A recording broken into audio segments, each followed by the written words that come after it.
This podcast of the Gamecock Central Takeover Hour presented by Firehouse Subs is sponsored by AAA Heating and Air. The premier HVAC company in the Midlands is growing. Are you a top HVAC technician? AAA Heating and Air is looking for dedicated applicants to fill their fast-growing service department with top-notch HVAC technicians. If you're the best, then they want you. If you're ready to stop working and start a career, you can earn up to $100,000 plus a year at AAA Heating and Air. Quality candidates will have at least 2 years experience and a good driving record. Benefits include top industry salaries, commission on service and unit sales, set call limits, company-provided take-home vehicle and gas card, company-provided cell phone and tablet, health, dental, and vision benefits, 401k retirement plan with company match, and scaled PTO based on length of service. Contact Roy and Dana Finley at 803-677-1500 or check out their job postings on Facebook or ZipRecruiter. AAA Air when you need us. AAA Heating and Air. So for the Clemson game, I sat in the south end zone, and so we were in the – I get the clubs mixed up. We're in the Cockaboose Club. Okay. I believe it was. It was packed in there, and lots of people with their necks craned looking up at the TV. And so, there was a long, lull before because there's, a timeout. Sure. And so there's a long waiting period. But that's where I was, and the play, it exploded, inside the club seating or the club area there inside Williams-Brice Stadium when that happened. I mean, that was absolutely insane. Well, it set up, and look, Auburn played a great 55 minutes. They did what they needed to do to be in position to win that game. They get the punt that they end up muffing. At that point in time, all right, here comes Alabama. They're going to break their hearts. We've seen this story a million times, but then you have the bad snap on 2nd and goal. It's like, wait a minute. Now he's 3rd and goal from the 26. Oh, illegal forward pass, 4th and goal from the 31. Oh my God, Auburn's actually going to pull this thing off. And then the voodoo of Jordan Hare rears its ugly head. This time for another team. It usually goes in Auburn's favor, but this one went in the favor of Alabama. And we've talked about it all season long. What might be one of the worst teams Nick Saban's had in the past 10 to 12 years, 11-1, going to the SEC championship game with all the goals of potentially going to another national championship still in front of them. It always works out. All there. And, I mean, and that just further – I was going to say further cemented. It's already been cemented. It just, further illustrates that Auburn's the weirdest team in college football. 1,000%.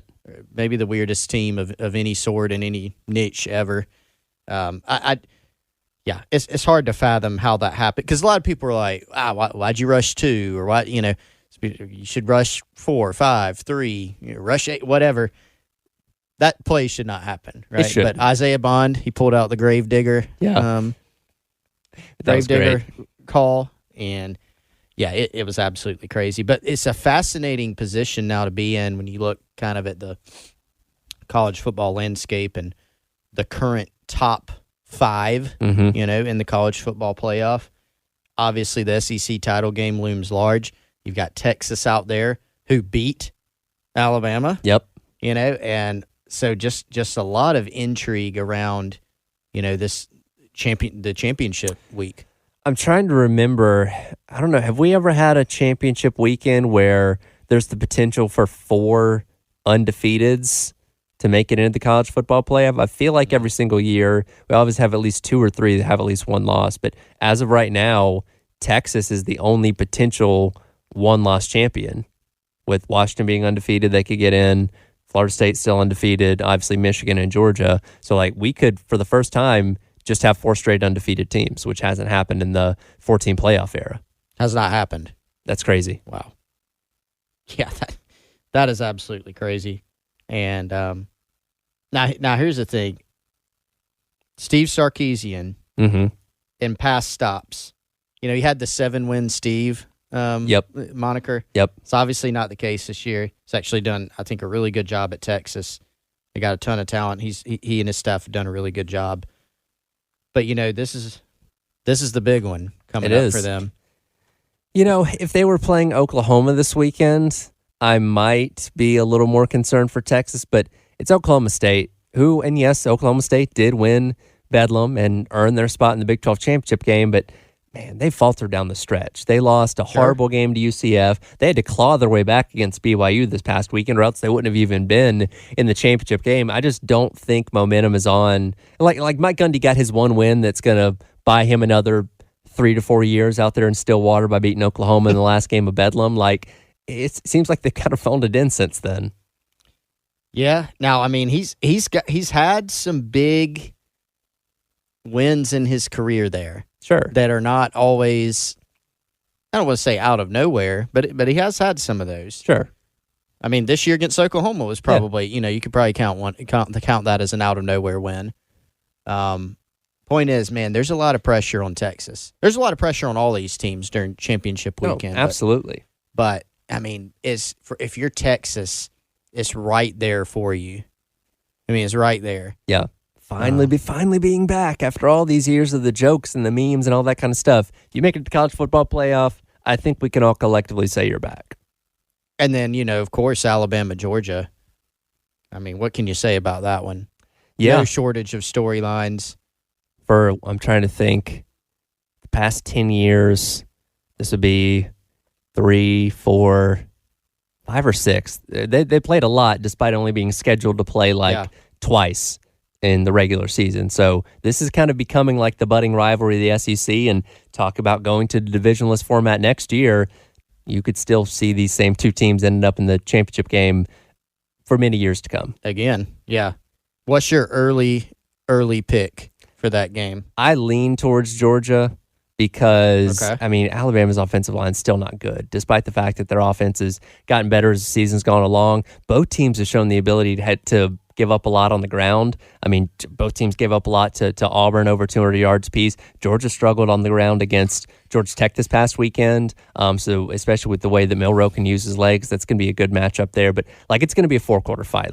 Georgia's not going to go in there and blow them out. Alabama's not going to go in there and blow them out. I think it's going to be another classic battle between those two teams. I don't know. I just feel like Georgia's a little bit more of a complete team from an offensive standpoint, and I feel like that'll end up being the difference at the end of the day. But it would not be surprising if this game is literally coming down to the last play of the game. No, not at all. And that's, again, how Georgia and Alabama tend to be in these kind of games. So I'm excited for it. And even for Alabama, if they win, there's no guarantee that gets them in, which is insane to say, but that's kind of the nature of what we're dealing with this year. Absolutely crazy, isn't it? I know, it's wild. Win the SEC. I know. It'd be 12-1. Yeah. And it's what do you do with Georgia? Are they suddenly the 5th best team in the nation after being number 1 for so long? I'm glad I'm not in the committee room. That's right. Wouldn't want to have to make that decision. We'll dive into more of that as the week goes along, but that'll do it for today's edition of the Garnet Trust Hour. Thanks again to Jalen Kilgore for hanging out. Jumping into the Gamecock Central Takeover Hour presented by Firehouse Subs. Coming up next here on the Game and the Game app.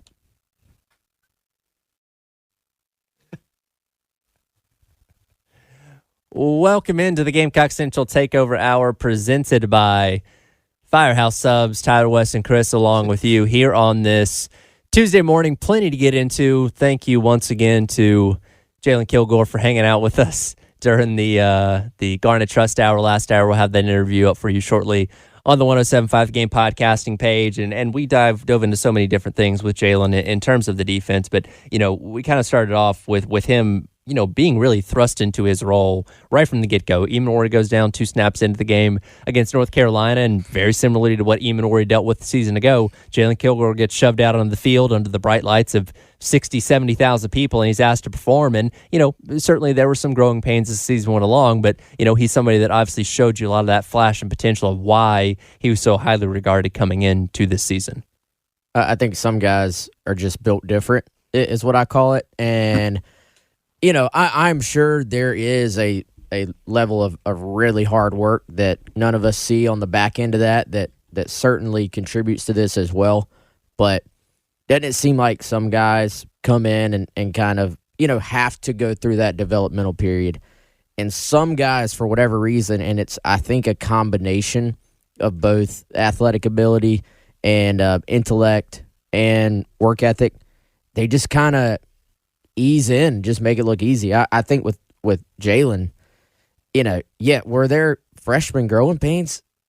I guess, but really for the most part, this kid just came in and consistently showed up, matched up with SEC athletes as a true freshman, and it was from moment one. In Charlotte, like you said, when Nick E went down. So I couldn't be more impressed with him. Interested to see what he can do for an encore. Interested to see the plan for that group moving forward. When you look at having Jalen back, Nicky Mawarri back, DQ Smith, there'll be lots of discussion, I think, this offseason about the scheme. But, man, couldn't be more impressed with Jalen Kilgore on and off the field.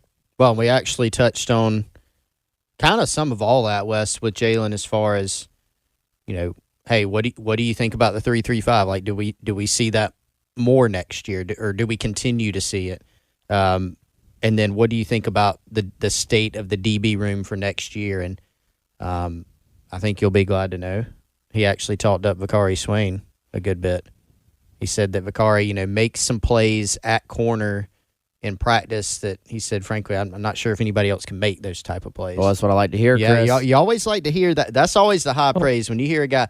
That guy can do stuff that nobody else can do. Yeah. That's always a nice endorsement. And he made the point there with talking about Vakari Swain, who, of course, came in as an athlete, still kind of going through that process of learning the nuances of that position specifically. But, yeah, it sounds like there's a lot of reason to be excited for what he can contribute at that corner spot next year.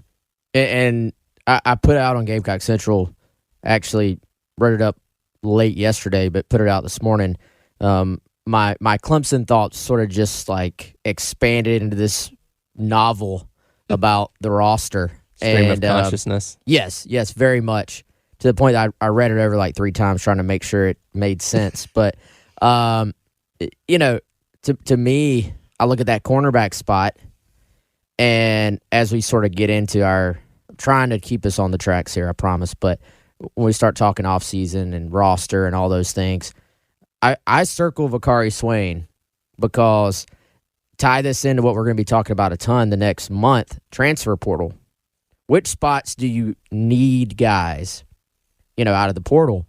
And for corner, I'm sitting there going, well, the answer to that question really is highly dependent for me on internally, how do you feel about Vakari Swain? Mm-hmm. What is Judge Collier's upside in terms of, do you feel like he can make another big step? Again, I got many more thoughts on portal we can get to, but that should make fans it should at least pique their interest that he said that about Vakari, because that's one of those. That's kind of the opposite, in our checklist of things people say about players. The opposite of that would be oh yeah, well, he's a good person. How we said when you get yeah. that one. Yeah, when it goes to the immediately off-field stuff for them, personally, that's not a good sign. How is usually. he as a player? Well, he's a good person. He's a good person. Oh no, he's always smiling, in a good mood. You're no. But when they drop man, that guy does some things I don't know if anybody else can. That's probably in the top 5 of endorsement lines. I feel like it's a big one. It's a dead giveaway, I think. And I think we were all I think you were too, Wes. We're probably all on the same page of this, but surprised that Vakari Swain didn't see more of a role in year one. Mm-hmm. But hey, sometimes that happens. I mean, we do forget that football's developmental, right? I mean, I heard something in the stadium the other night, and it doesn't matter how many times we try to talk about it. But I heard, after Nick Carber had a ball, I think it was a contested ball, but it was dropped, in the stadium the other night, and I heard somebody grumbling, a 5-star. Well, and it's like, look, Nick Carber, nobody thought that Nick Carber would be playing 40 or 50 snaps a game this year, and that's the way it's worked out. And so, Vakari's been the opposite in that he has not gotten on the field as much as probably we thought. But that doesn't mean he's not going to be a heck of a football player here. And Jalen talked about it, his own situation, going from playing a very basic defense in high school to learning the more complicated nuances of a college defense. And he said he was very thankful that he came in January when he did have that extra time to get up to speed on all that. But that's something else that maybe not everybody can do right away and takes a little bit more time, especially for a guy like Swain that's adapting to a new position. Like, he's not going to get it overnight. It is something that's going to be a process. And again, now has another offseason to go through and fine-tune those things before next year rolls around. And I think it's a great point because Kilgore, did go through spring and Vicari did not. He was a later enrollee. And interestingly enough, on that media day they had for the entire team right before the season started, I actually talked to both of those guys when they were side by side at media day, and it was kind of interesting, even looking back at what they both had to say. Some of their comments, I think, actually kind of alluded to how things played out, in that, Vicari, if I remember correctly, was pretty honest about, hey, there's a lot of little new intricacies to playing corner that I just didn't really have to deal with, in high school. And, I think also worth pointing out, he was a do-it-all guy. He was really more of a wide receiver and like a free safety in high school. So he was playing defensive back, he was playing DB, he was playing special teams as well, but it really wasn't, hey, go play man coverage against this guy. So I think that's such a spot where you can be a superb athlete, you can be an elite athlete, you can be a better athlete, and your athleticism can maybe you win 8 of 10 reps at that position based mostly on your athleticism. But then you get beat on those other 2 reps because your technique is not quite where it needs to be. And if those 2 reps are completions for 25 and 32 yards, just to pull random numbers out, everybody's like, oh, man, that guy can't cover anybody. So, right. So I think that to play, it takes a special person to go out there and play man coverage and at cornerback and at that position, especially, before they went to this 3-3-5, you're on an island a lot in this defense. So, but Vicari, the other reason that intrigues me, Chris, is, I think we're all on the same page here. Everybody's sitting there in the back of their mind going, hey, that receiving core might need some playmakers. Yeah, and you're saying, at what point do you say, hey, let's try him on offense? So I think the stuff we're not seeing at all right now, because we weren't at practice during the season, is Vicari over there kind of making the progress you need and he's going to push for a starting spot next year at corner? Or is there still that little sort of thought, hey, man, depending on what happens at the portal, there's plenty of playing time to go around at wide receiver next year. Yeah, that's a good point. And I want to go back to something you said and apply it to Jalen Kilgore, who we just talked to, as far as, coming in and playing man coverage. It's tough. It's tough for a senior who's been around for 4 or 5 years to match up one-on-one with some of the receivers that you're going to match up with playing South Carolina's schedule every year. And obviously you want to win more of those than you lose, but you will lose some. And, a couple points stood out with what Jalen told us. Number one, you're right, Wes. He played all over the place in high school. He said he only came off the field on punt team, not punt return, like punt team. He even mentioned that he played edge against some wing T teams. And now you come in and say, hey, we need you to play man coverage as a freshman, and your assignment on this play will be Luther Burden, and Anais Smith. Those are the 2 guys that he mentioned, probably, the 2 toughest guys that he saw this year. So, you look out there and you see one of these receivers making a play against South Carolina, and I think you got to have it in the perspective, like Luther Burden's playing in the NFL, Anais Smith's playing in the NFL. They're going to make some plays. And then when you have a guy that's a freshman covering them and they have good coverage, like sometimes those things are happening. That doesn't mean, it's okay, but keep it in perspective and realize, like, Jalen Kilgore, for what he did this year, is going to be a lot better for it. And he had a heck of a season by anyone's standards.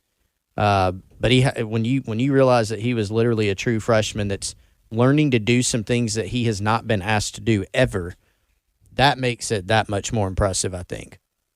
I'm like I said, I'm curious to see what's the encore for him, because you already just see, when you look at this kid, he seems to kind of have it all. And, I think he's a core type player, a guy you build your defense around.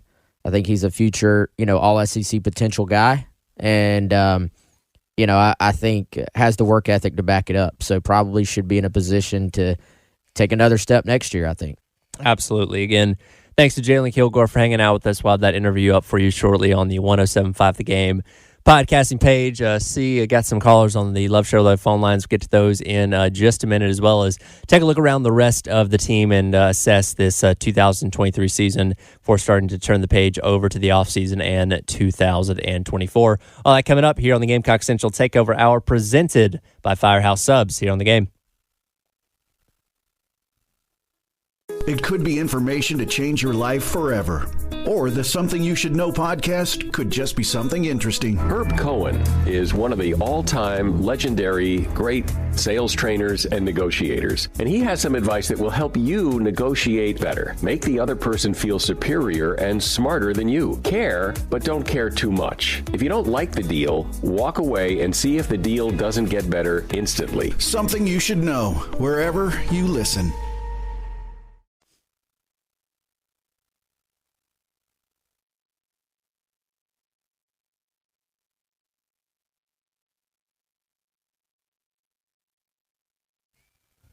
Welcome back in. It is the Gamecock Central Takeover Hour presented by Firehouse Subs. Tyler, Wes, and Chris along with you. We'll dive more into some of the off-season stuff and what we're looking at over these next couple weeks in just a moment, but let's put a final bow on this past weekend's game against Clemson. Kyle is on the Love Chevrolet phone lines, 803-404-6100. Wants to share some thoughts. Kyle, what's on your mind this morning? Hey, guys, just want to touch base with you a little bit this morning, and I'll go ahead and admit firsthand I'm 50 years old, been a Clemson fan all my life since I was a child. But I'm going to say something that's very applicable to both programs, I think. And I see a lot of Clemson fans, or hear a lot of Clemson fans, seem to be happy now because we won 4 ball games in November. And I think that's absolute garbage. You're sitting here with a Clemson football program that's 4-4 in the ACC, which is a crap conference, and I don't want to, I'm not a conference guy, but this is the truth, and it's acknowledged by everyone. It's a crap conference. You're 4-4 in the conference, and you look around, and I see Clemson fans making excuses and said, well, what about Blake Miller is a young guy, and he's going to be a good offensive lineman, and this guy's going to be good, and this guy's going to be good. And that's absolute crap. I can see these guys play. I've seen these guys play, and I've watched Clemson football for 40-plus years. And I guarantee you this.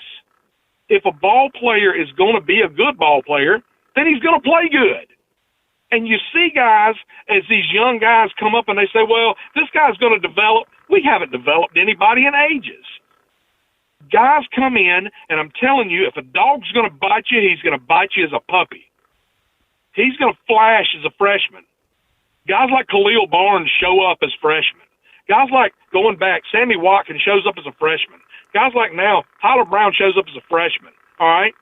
And we don't have enough of those guys on the offensive side of the football. Okay, Kyle, we appreciate your call there. We're not diving into the specifics of the Clemson roster here, but appreciate your thoughts there, and I can understand the Clemson fan base being frustrated with their 8-4 season, especially when you have the aspirations of the college football playoff on a year-in-year-out basis. But they won the game on Saturday. They got the Palmetto Cup for another year, so they can hang their hat on that at least. I think that was Tyler from Spartanburg's uncle. Maybe it was Uncle Kyle. I don't know. I don't know. This GC takeover, we can't make our I was make our the fans Clemson sit takeover, through that. I was seeing if he was going to take that in the South Carolina direction. He was not. So. We said it was applicable to, but and so let's take one point out of there that you hear that players are going to develop. I mean, yeah, sometimes you do have guys like Khalil Barnes that he mentioned. I actually talked to Jalen about Khalil Barnes, like Jalen Kilgore, right? You think it's South Carolina, Clowney, Lattimore, but yeah, sometimes you do get guys. But here's one, Xavier Leggett. Yep. From like, he flashed in practice and things like that, but he didn't have a big statistical impact or an impact in general until year 5. Now, you do have to have a baseline of being a talented player, but generally if you hear things like, this guy's got a chance to be a really good player, sometimes you get coach speak with that, but a lot of times it's actually based on something if you continue to hear it. over and over. And look, both teams do have really good players. Both teams are in positions where sometimes the recruiting has slipped at some spot. Clemson's not as talented as they were when they were in the college football playoff every year and winning titles. South Carolina's not as talented as they were in 2012, right? And that's the difference in the results a lot of the time. Yeah. Simply put, yeah. Let's move back to the Gamecocks. Yeah, absolutely. And I didn't want to miss this. You know, we didn't get to get everything that Coach Beamer said coming away from the game on Saturday, but in kind of reflecting back on this season, you know, he talked about this senior group of guys that are now moving on to the NFL or whatever's next for them in life after football. I want to play this, and there's a couple pauses here because Beamer did get emotional talking about this on Saturday, but he was asked about what this senior group has meant to him. Here's what Coach Beamer said after the game on Saturday. Yeah, a lot.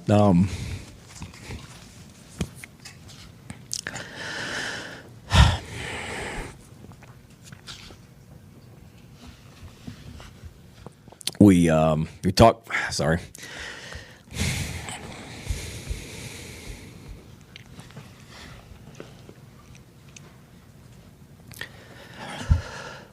We talked about it in our team meeting yesterday. You know, some of those guys were here when I got here to carry on, and Tyreek and Tonka and Leggett, and they stayed, which the easy thing to do is to leave. It didn't just stay for 1 year, but they stayed 2 years, and then a third year as well. And then guys that came in that didn't know anything about me but trusted me to come in, Amarian Brown, Jordan Strawn. I mean, I can remember sitting in my bedroom in Norman, Oklahoma, doing a Zoom with Amarian and his dad, trying to convince them, not quite sure what our offense is going to look like, but we want you to come play football at South Carolina. And he trusted us and came in. So they're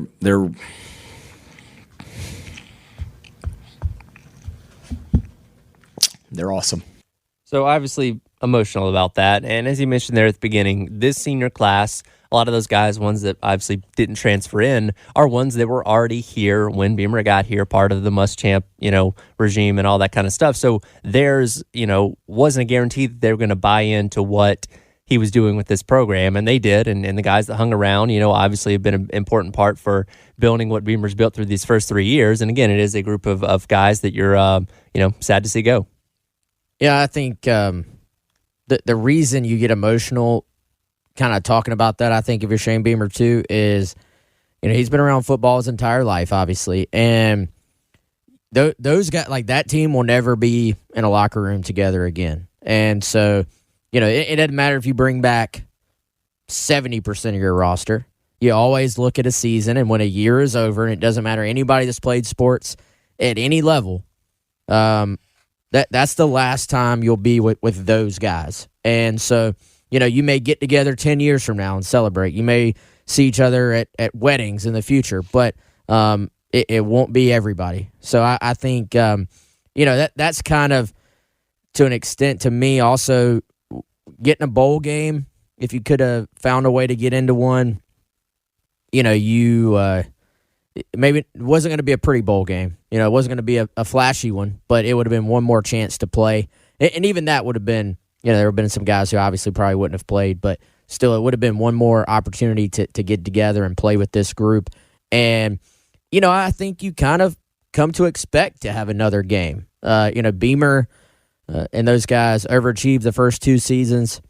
Even with the sort of projections for this year, I don't know of anybody that went into the season as a fan saying, I don't think we're going to a bowl this year. So I think to not have that final game and I'm sure after the sprint that is a college football season, the grind that is a college football season, it hits hard to just know, hey, that this is it. No more games.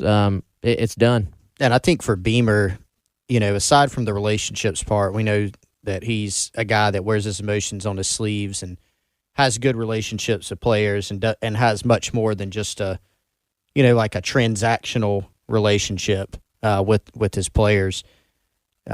Aside from that, I really think you go to some of the other things that he said on Saturday night, and it was basically, hey, I hate that, we couldn't get it done for them. And so it's like you said, Wes, you don't have that other opportunity to gather together, but Beamer, you probably feel there as a head coach, probably like you let the guys down, and obviously it's up to play. It's a team sport, as coaches, as players, but you just feel a lot of disappointment because you got guys like he mentioned, Marion Brown there.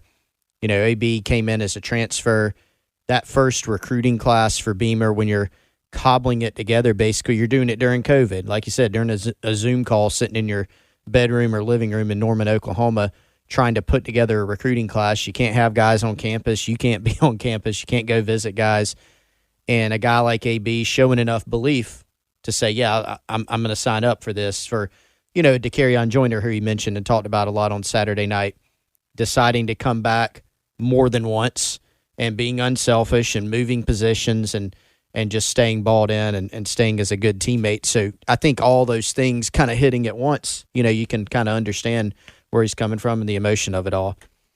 Yeah, and I think, there's some guys, I think every kid you coach, I'm sure, matters. I'm not saying they don't, but, there are some guys that you look at, he mentioned DeCarrion. There's some guys that, you're going to look back on and kind of what they meant to the program, how they sort of, I would say, just were the ideal teammate, the ideal Gamecock, moving positions. Just the fact that DeCarrion was even on the field for that final game. I didn't share this at the time because I didn't want to break his confidence. But when I saw him at that, the thing he was doing to raise food, to get food donations for Thanksgiving. Mm-hmm. And I wasn't prying. I was just asking, hey, how you feeling?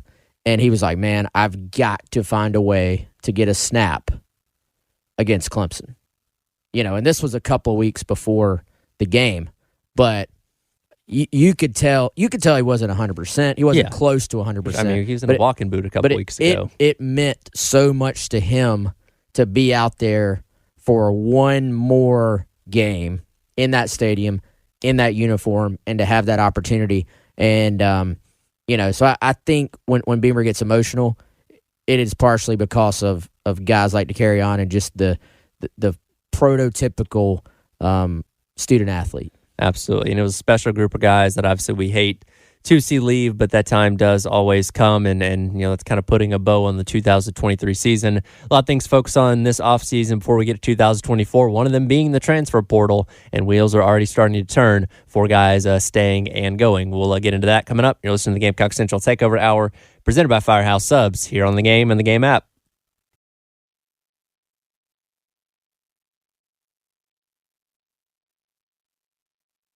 Former Navy SEAL Sean Ryan shares real stories from real people from all walks of life on The Sean Ryan Show. Tennessee Congressman Tim Burchett. Where do the majority of UAP sightings happen? Yeah, military installations, but I couch that. If they're going to fly here and check something out, they're going to see where our best and brightest are, I would assume. They asked me about seeing any UFOs in Washington, D.C., and I said, no. I said, there's no intelligent life around here. The Sean Ryan Show on YouTube or wherever you listen.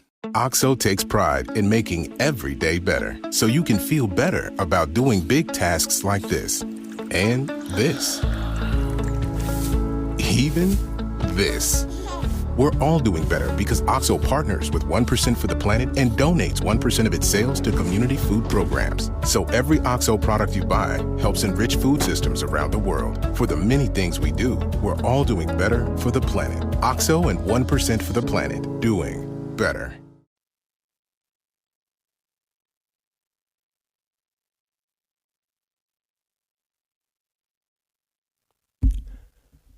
Welcome back in. It is the Gamecock Central Takeover Hour presented by Firehouse Subs here on the Game. Tyler, Wes, and Chris along with you. Real quick, want to let you know, as we talked about through the entire season, of course, the Lawyer Lisa Special Teams Touchdown Contest. Of course, we gave away $1,000 after the Vanderbilt game a couple of weeks ago.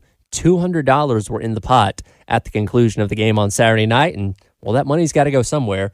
Coming up today at 5:15, make sure you're tuned into the game with Jay and Elijah on the afternoon show. They're going to be giving away those final $200. I think you still have time. If you haven't already, go over to 1075thegame.com and register for your chance to win the final pot of $200 from the Lawyer Lisa Special Teams Touchdown Contest giveaway. Shifting gears back to looking ahead to next year, and obviously we've now entered the offseason for South Carolina. Obviously the transfer portal officially becoming open here in a couple days, but already some tricklings of guys leaving. We obviously know Xavier McLeod opted to leave the program prior to the Missouri game because of not wanting to burn his red shirt this year. But then yesterday we get the news that another defender, this one being Donovan Westmoreland, has entered the transfer portal as well. A sophomore who has not seen a whole lot of playing time through his first 2 seasons here, but he is now seeking opportunities elsewhere. Yeah, he is. And I would say I called this a healthy transfer. And I think a lot of times you have some healthy transfers where, it's maybe best for both sides. And what I mean by that is, I think Donovan, you look back at his high school tape, man, this is a good player, like very productive, very instinctual, has some toughness about him, but I think was just kind of a little bit of a tweener at the SEC level. And you see that sometimes. There's nothing wrong with that. He kind of bounced back and forth, I think, between linebacker and edge, and played different spots, among those two positions. And then, I just think you look at some guys and there's maybe not a big path, at least in the foreseeable future, to playing time. And, Chris, I think the most similar guy to him on campus from a skill set standpoint probably was Brian Thomas Jr., undersized, edge type. Brian was, it seems like, well ahead of Donovan. So if there's just not a huge path for playing time, again, we just talked about it. You never just give up on a guy and say, hey, they can't develop. But I think he was a little bit of a tweener, and there's nothing wrong with that. In this case, I think he can go down a level and probably have a pretty good chance to play somewhere, man, and go do what he loves, go play ball. I think this is one of those things where the staff probably shakes his hand, wishes him well, and truly means it. And, it's kind of healthy for all sides. And for South Carolina, that means, the business side of it is it gives you another scholarship to go fill, honestly. And a guy like him, it's almost essentially what this transfer portal was created for somebody that comes in to a place like South Carolina at a Power 5 level, and you never know what's going to happen until you get there, and through 2 years realizes, hey, I haven't really found my place here. I'm not up to this level of competition for whatever reason. Let me go down to Group of 5, FCS, whatever it may be, and find a place where I can get on the field a little bit more. Like, that's what this is designed for, and obviously, wish him the best for wherever he ends up. And just a quick little housekeeping item on the portal, if this hadn't been mentioned. So the portal opens December 4th. Right. But if you are kids can say that they're going in. Right. Hey, I will be going into the portal when it opens. You can go ahead and do that at any time. You literally jump in on the 4th. If you're a graduate, though, you can go ahead and jump in now and get that process starting. So if you're wondering, hey, when are we going to hear more? As you said, Tyler, kind of some things maybe will start trickling out this week. But what's the timeline? Well, you got to keep in mind the graduate thing. You got to keep in mind some kids literally haven't made the decision. Got to keep in mind that this week at South Carolina, players are talking to their coaches. They're meeting with Shane Beamer. They're figuring out where things stand and making those decisions. And then some guys may not make them until the portal literally does open. You may not. You're not going to obviously see them physically going into the portal, their name going into the portal, and they may not choose to announce anything until that time either. Yeah, I think this is going to be it's going to be a sprint right off the bat, I think, Chris, but it's going to be fascinating to see how teams manage this thing because the coaches have talked about this. You're in a race to get a guy on your campus for a visit. And, I mean, it's played out for South Carolina quite a bit, where just being one of the first couple of teams to DM a player has, started the process out of the portal. and then you get them on campus, and then they're committed. Well, there's going to be thousands of kids in the portal, and so you're trying to evaluate them all. And so I think part of this is, all right, how much restraint do you show, knowing this is a 30-day window, and how much do you say, all right, we like this guy, let's go ahead and make a move. And so I think different teams will have different approaches to it, and it's going to be fascinating to see. South Carolina, they missed on some guys in the portal window last year, which I think has some South Carolina fans a little bit, maybe not as fired up about the portal this year. But 2 years ago, you go out and get Spencer Rattler. You go out and get Juice Wells. There's a host of other guys in there that came in and helped you. So they've proved they can do some work in the portal. It's going to be fascinating to see how the different programs around the country navigate this thing. Yeah, and I've seen some sentiment, Wes, to kind of go off what you said there, that South Carolina hasn't done well in the portal. And I think that's not accurate because of a lot of the guys you mentioned. Then you even look at, a Trey Knox who helped you a lot this year, Josh Simon. There are plenty of players. Have the results been, when you look at the full picture and the volume, have they been mixed? Yes. But another thing to consider is the status of things when Shane Beamer took over, right? You take over in 21, and I laid it out earlier. I don't want to go over again, but, during COVID, it's a weird time. It's a very difficult time to recruit. By the way, the program had just won 2 games. It's a brand new staff. Really tough time. And so your first portal class, you're kind of just like high school recruiting. You're cobbling things together. And so South Carolina they were in a position where they needed more from the transfer portal. And they're still in that position. You would love to, at some point in this program's development, rely mostly on high school guys, maybe sprinkle in a JUCO guy here and there, and then go out and bolster portal recruiting. A great player at a skill position jumps in, and you go pluck him. You need a depth guy at a spot. You go pluck that guy. You don't want to have to be taking, we got to go get 8 to 10 guys this year. That's not ideal, but it is kind of where things are at now. And when you do that, you're going to be kind of subject to some of the same rules that you see in high school recruiting, in that you're going to have some misses, when you take a higher volume of guys. So the key is just for them, not missing as often and going out and making the right decisions, going out and finding guys you can get who can make an impact, and then continue to try to build to where maybe you're not quite as reliant on the portal. Talk more about the portal, wrap up today's edition of the Gamecock Central Takeover Hour, presented by Firehouse Subs, coming up here on The Game and the 107.5 The Game app.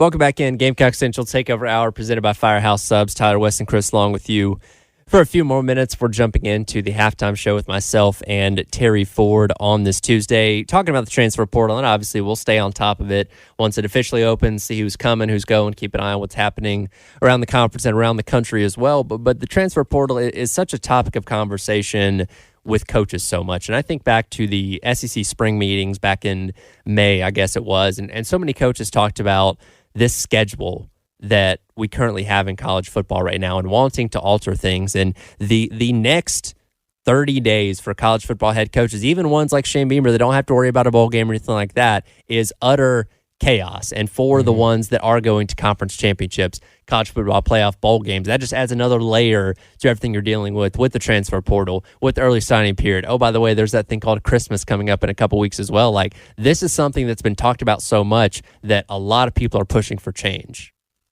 Yeah, and they already got a little bit of relief, that it's a 30-day window now, which I think is smart. And it's, I guess, 45 total days, 15 in the spring, 30 now. Maybe this thing shrinks even more in the future. But at some point, if you shrink it too much, then it's just going to be 2 weeks of absolute chaos, and it'll be impossible to even manage it, I think. So, I don't know if there's a answer that fixes it all, because ultimately you're doing all this within the confines of big boy college football where millions of dollars are at stake. And, if you're paid millions of dollars, which all of them are, there's really not going to be a work-life balance this time of year. That's just kind of a fact of the matter. Is there ever a work-life balance in a head football coach? Very rare. Yeah, not a lot. I think even when you're sitting on the beach and you got those, what is it, July, I guess? Yeah, July, you kind of have some time off. You better still, you ain't ignoring phone calls from 5 stars. You might be sitting on the beach, having a beverage, and you still got to take that phone call. So it doesn't ever really end. But that also, you know what? That's kind of what you sign up for. That's what you get paid the big bucks for. And guys, I'm fascinated though. What position for South Carolina would you not take someone in the portal? Like I've tried to kind of divide this thing up in my head. I think there are certain spots where you're saying, hey, you got to go get a difference maker at this spot. Then there's certain spots where I say, hey, you maybe don't have to have a difference maker, but if you could get a depth guy there, do you go take him?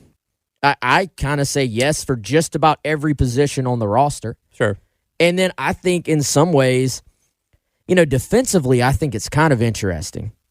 You probably have some guys coming back, but I talked about this earlier in the year. I don't know if you have enough difference makers on defense. I think I'd take a depth guy at every position on defense, frankly. But then I think you take almost a best available approach on that side of the ball. Who's the best player on defense that you can go land? I don't care if he's a corner, safety, linebacker, D tackle, D end, whatever. The best player that's highly interested in you, I think you take an NFL draft approach and just go try to get him.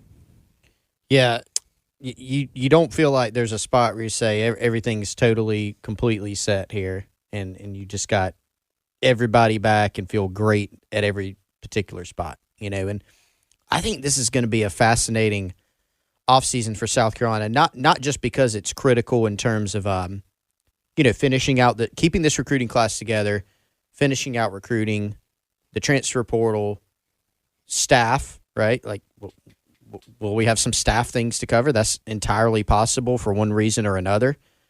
And then because you don't have a bowl game, honestly, it's not a positive in any way, right? I'm not painting it as a positive. You're about to tell us why it's a positive, It's not, though. It's not. You want to go to a bowl game every single year, and you want to go to a really good bowl. You want to play as many games as possible over the course of a year and have as much practice time as possible. But it is a lot to juggle. I mean, to your point about how many things you're juggling, and Shane Beamer's talked about this. I mean, in December, you're trying to, stay engaged with your players, and you're trying to prepare for a bowl game, but then you've got the portal, and then you got coaches on the road, and you got players visiting you from the high school and junior college ranks and the transfer ranks. So it is a lot.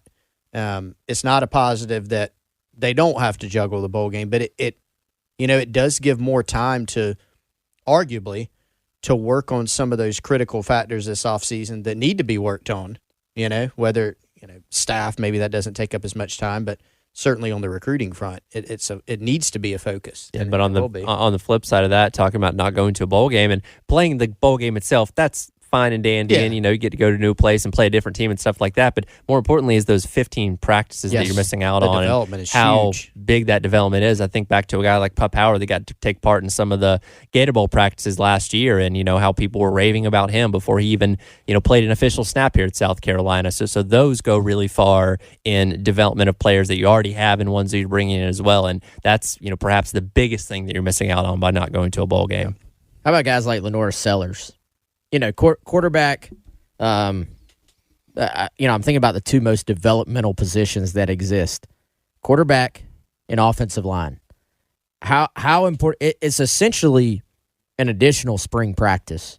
So how important would that have been for a guy like Sellers, for a guy, for all these freshman offensive linemen that did play a lot this year, don't get me wrong, but are going to be highly counted on next year. For a guy like Vakari Swain, who we just talked about, who's, kind of learning a new-ish position from high school, that kind of, it is what it is. That stinks. Like, you need to find a way to get to a 6th win, even if you're going to play in Birmingham or the, Cheetos Bowl or whatever bowl. Whatever you're going to play in. Those practices do matter. So that's a pretty big negative on this. Absolutely, and that's something we'll keep our eye on, obviously, with the transfer portal and everything going on as it opens up here in a couple of weeks. Got the early signing period coming just before Christmas, so obviously a whole lot to keep our eye on, and we certainly will. And I know you guys, obviously, on GamecockCentral.com are, have a couple write-ups about some potential targets that they already have in the transfer portal, so certainly go and check those out. But we'll keep our eye on that as the days and the weeks go by as well. That'll do it for today's edition of the Gamecock Central Takeover Hour presented by Firehouse Subs. Coming up next, it is the halftime show with myself and Terry Ford on your Tuesday right here on The Game and the 107.5 The Game app. The football season is underway, and Believe podcasts are talking about it. When he went home and went to sleep, Michael Parsons was terrorizing him. Believe has podcasts covering all 32 professional teams and many of your favorite college teams, too. And to be only producing 15 points a game, that's something that is definitely disheartening. Sideline to sideline, end zone to end zone. As a quarterback, I would expect him to be acting like that. Take the accountability. Put that on yourself. Don't put it on your teammates. Search BLEAV podcasts wherever you listen.